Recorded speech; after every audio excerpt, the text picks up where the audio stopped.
Well, you talked about God, and I'm relatively atheist, right? So, and a lot of people have gotten into it with me over this, but you said something interesting. I would let you fully be you. Yeah, exactly. And I respect everyone else's religion as well.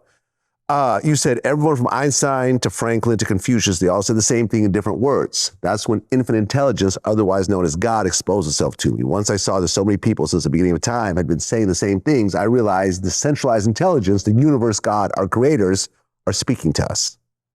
You can only speak to you, you can't speak to them. Explain that. Well, there's a universal thought that washes over the world. So everyone will have like the same universal message. People like Rudolf Steiner and other people, even to Aleister Crowley over time, like they literally like understood that there's a message that washes over the world, and there's a space in between where you're given a choice, and it's either you'd make a good or bad choice. I'd go as far as to say that high frequency is God and low frequency is the devil. And when you're in a low frequency, when you're in low frequency, it's grounds for demonic possession. And when you're in a high frequency state, you're enlightened. You're like, but are these states of being? Are they actual beings? That's to be deciphered. I mean, stuff I subscribe to and I believe in would say there's actual, deities. I mean, there's actual, and we're supposed to rise into being, your self-deification is the goal. But I mean, is that a state of being because of your energy, your frequency? Or is that a state of being because of you actually become a higher level being that's ordained by another being, I mean, so the whole thing is either exists for me. If science alone, high and low frequency, or God or religion alone, God or the devil, they both make sense to me. So I can only act the same way. Well, you talked about calorie deficits. And this is something that I've always subscribed for, really since the pandemic, when I saw that people I knew were dying because they were overweight. That's when I really took my weight seriously. I started calorie counting, and that just transformed everything, right? Like I'm at like 202 right now. I was probably about 227. Oh, it's the biggest. Yeah. About 25 pounds. Naturally, no Ozempic, just calorie counting, drinking water, and just avoiding binge eating and so forth, and working out as well. But the calorie counting is really more important than working out. It matters. Like the proper macronutrients. I mean, people are like wonder why they have a certain build or this or that. It doesn't really matter. Like what your goal is. Like the caloric deficit is going to bring you closer to you. Yes. So once you control everything that goes in your mouth, this is where, I mean, how the fuck, like, how is no one going to understand that the key to self-mastery is through what you ingest? Right. If you're going to master self, you have to control intake. So controlling the intake is everything. So you'll achieve a level of mastery that goes along with your self-talk to where now Vlad's like, I ate everything perfect. I feel great. This is way better. Watch how quick my thinking is.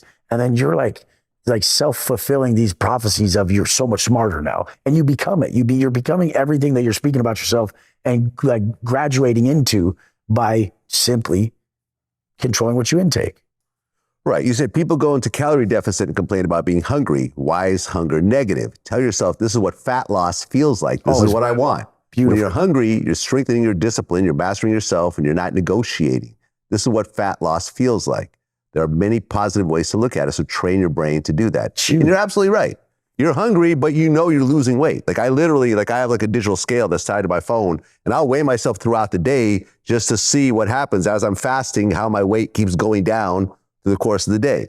It's huge. It's huge. It's the biggest thing. Like when people fully understand, like the way they perceive things is how they are. Like you could see a bird flying and you could be like, oh, that's freedom. Or the bird could be flying, you can say that's lonely. He's by himself. I mean, just which way do you want to see it? Yeah. And so the whole point is like, why the fuck do they have to, it's cognitive dissonance.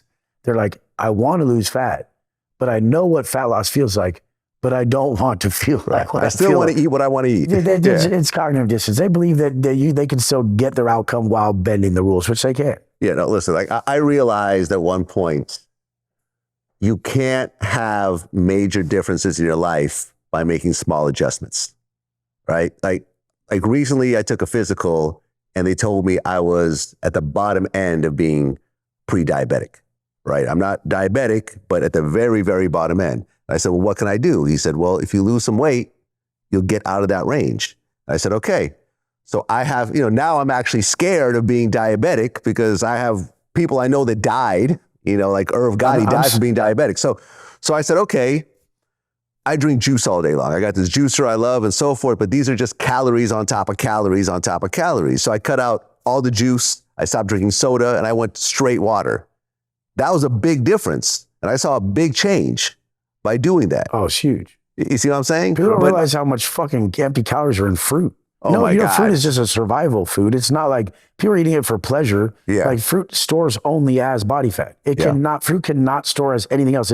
It can't store as muscle glycogen where you're actually burning it to build muscle. It purely stores as body fat. But you think you're being healthy by drinking fresh apple juice or fresh orange juice. Well, but you're really just adding a bunch of calories and carbs. Let's take it back to like caveman times. Like when did they stumble across a fucking smoothie? Like you got like one piece of fruit and the thing was sour.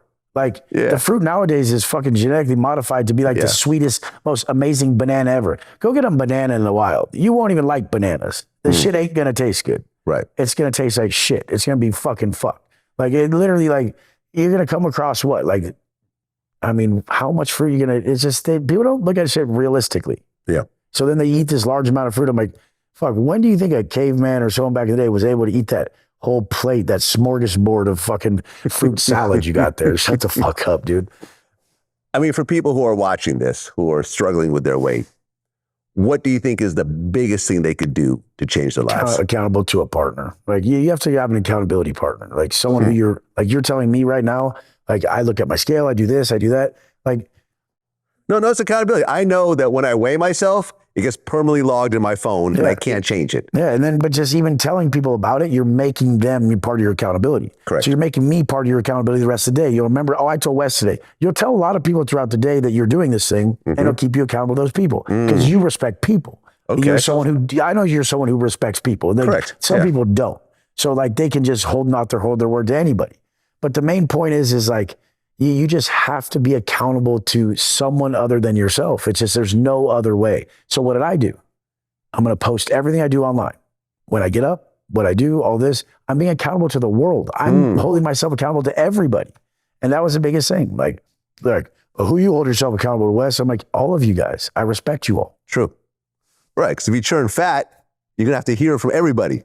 I'm bringing you into it. I'm holding myself to it. If I'm speaking it out into the world and holding myself to the outcome and a lot of these guys don't. They'll be like an entrepreneur, like a fat entrepreneur, dude. They're like, I'm on my weight loss journey. I'm like, you are again. Like last time you're just a smaller version of your fat self. Like they just like, and then everyone cheers. They're like, yay, he lost like 16 pounds. I'm like, he looks the fucking same. Like actually get ripped, bro. What the fuck, Yeah, I mean, listen, I've interviewed people like Dave Blunts that are like 600 pounds. And, I mean, the reality is, name me an obese 70-year-old. One. Not one. Name me one. Anyone famous. They're dead. These guys check out at like in their 40s, 50s, sometimes even their 30s. Even people get off drugs and they get fat and shit. I'm like, you look better on drugs, motherfucker.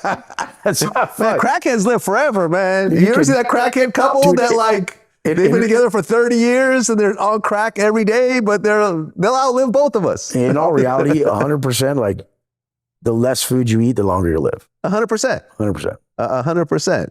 And I mean, unfortunately, we're in a country where food is just everywhere. It's being thrown at you.